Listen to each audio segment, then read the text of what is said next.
vraiment très impatient d'en découdre. Vraiment, on va toucher le monde pro sur l'espace d'un match. Je pense qu'on on va pouvoir jauger par rapport à tout ça, voir le niveau réel qu'on a, parce que là, face à une équipe professionnelle, il faut être là, il faut être présent, il faut être au taquet, je pense. Et on l'est, en tout cas, on est prêt, on s'est préparé pour rencontrer cette belle équipe de Lens, ce club, ce mythe, faut pas se cacher. Donc voilà, ce qui prédomine, voilà, c'est l'impatience. On n'a rien à perdre. Aujourd'hui, si on vient à gagner, ce sera le plus gros exploit que le club ait pu créer. Et vraiment, ce sera un exploit retentissant même en France. Mais si on perd, ça reste somme toute logique. Puisque il y a tellement d'écart entre le monde professionnel et le monde amateur. On n'est qu'un club très jeune, on est seulement en R2, voilà. Donc le fossé est énorme. Mais sur un match, je pense que la Coupe de France a toujours réservé des grosses surprises. Et pourquoi pas aujourd'hui?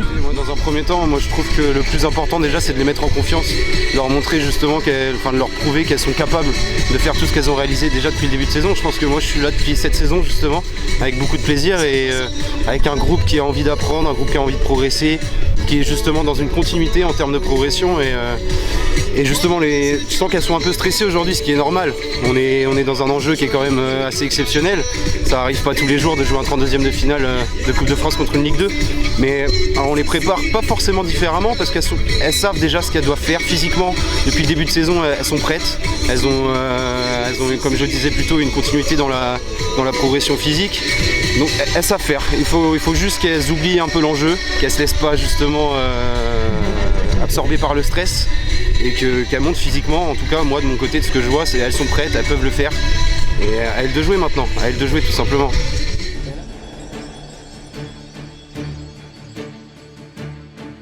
Qu'on se donne pour passer ce tour. Pour avoir discuté un peu au flunch avec les dirigeants de Lens, ils sont super confiants. Et ça c'est très bien. Ça c'est très bien. Après, c'est normal, t'es en D2, tu joues contre une R2. Et si t'es pas confiant, à un moment donné, il y a un autre problème. Le truc c'est que eux, pour eux, c'est que nous on prenne du plaisir. Pour les gêner, il va falloir une grosse discipline. Une très très grosse discipline. Un très très gros physique. Il faut sortir de là et t'épuiser en fait.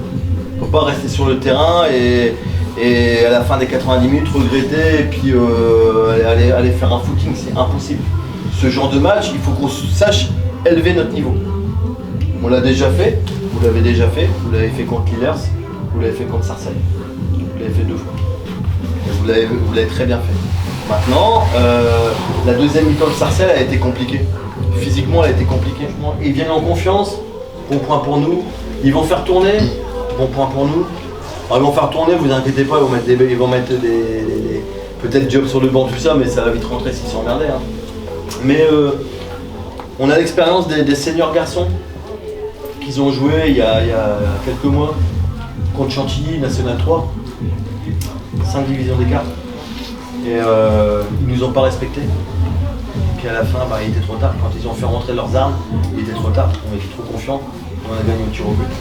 Donc je pense que nous on a ouvert la voie à plein de choses, eux nous ont ouvert la voie à montrer que c'est possible. Donc ça va.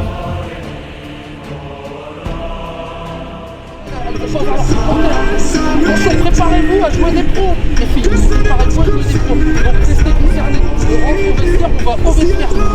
On vous appelle, foncez.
c'est arrêter de lancer, c'est essayer de créer, de faire notre identité, voilà. Bah non, vous avez continué à jouer le jeu. Mais jouez, bordel, combinez.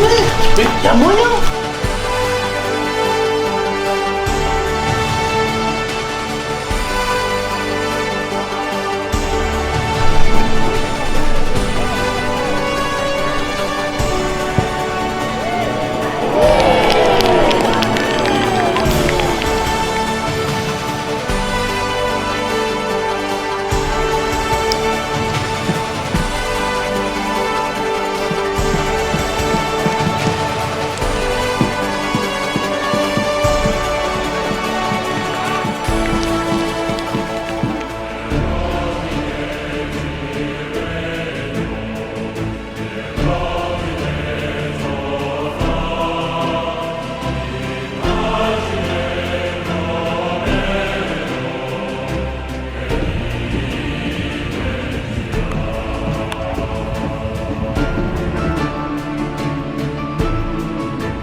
Chaud, forcément on est déçus.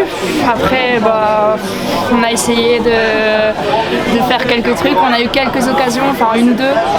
Après voilà, 2 divisions d'écart. Le RC Lens, en plus elles sont très bien classées en D2. Donc on a essayé de jouer, on a tenté, mais c'est pas passé. Après c'était vraiment du bonus. Donc maintenant on va se concentrer sur le prochain match qui est d'ailleurs contre le RC Lens, mais la réserve. Donc à nous de faire autre chose et viser la R1. Aujourd'hui, je pense qu'il y a une certaine, enfin on a joué avec le frein quoi, pour certaines. Je pense qu'il y avait une pression, même si elles disent non, il n'y a pas de pression, je pense qu'il y avait une pression. Et puis derrière, ça nous a pas permis de développer du jeu. Donc au départ, c'était prévu qu'on essaye de défendre, de bloquer. Au bout du 2-0, on a joué. Après, quand on a commencé à jouer notre jeu, on savait qu'on allait se prendre des contres et on en prend 11 de plus. Donc voilà, ça faisait 4-0 à la mi-temps. En deuxième mi-temps, on a vraiment joué, produit notre jeu. Et on en a pris 8. Donc je pense que d'essayer de gagner en surtout ne pas perdre, c'était, je pense, une bonne idée. Malheureusement, ces putains de coups de pied arrêtés, ils nous font chier quoi, parce que on prend encore un but sur 2 coups de pied arrêtés dans cette première mi-temps, 3 coups de pied arrêtés dans cette première mi-temps sur les 4-0. Et voilà quoi, ça commence à faire un peu beaucoup et il va falloir qu'on travaille là-dessus. Qu'on travaille, quitte à travailler que ça pendant un moment, mais qu'on travaille là-dessus parce que sinon on n'arrivera pas à aller beaucoup plus haut si on est aussi fébrile sur les coups de pied arrêtés.